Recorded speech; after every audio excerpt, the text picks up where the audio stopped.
Il est haïtien, il est peintre. Rio de la Feuille se présente comme un artiste engagé et féministe. À travers son œuvre, il souhaite défendre la cause des femmes et dénoncer les violences dont elles sont victimes. Un combat qu'il veut mener dans tous les pays du monde et actuellement en escale à Paris. Ses tableaux ont déjà fait le tour de France. Rencontre signée Pascal Achard et Cédric Alliot. Rio de la Feuille, Rio de la Feuille. Difficile de manquer l'artiste et le rendez-vous. Mais ne pas se fier aux apparences, Rio de la Feuille est un homme réservé, sauf quand il peint. Là, la frénésie l'emporte et le voilà capable de produire une centaine de toiles en 3 jours. Peintre touche à tout, il est aussi chanteur, écrivain, styliste et poète. Cette exposition itinérante, il l'a démarrée en Haïti, sa terre natale. Haïti est là et par ce grand monsieur qui s'appelle Toussaint Louverture, dans le cœur des Haïtiens. Et c'est très fort tout ce qu'il a fait.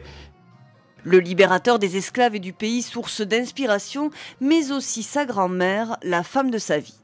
Ce tableau, c'est ma grand-mère et moi. Alors petit, elle me portait sur son dos. Chez nous, en Afrique, on porte sur le dos, mais en Haïti, c'est sur le côté. Rio, l'original, se revendique aussi et surtout féministe. Il lutte contre la violence faite aux femmes, un combat très ambitieux.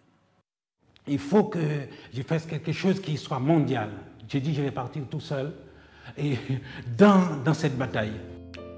Il mène donc campagne avec sa compagne et leur association. Des tableaux, un poème traduit dans une dizaine de langues et une chanson. Aux femmes du monde entier, Rio de la Feuille, Rio de la Feuille. Moi, je respecter vous.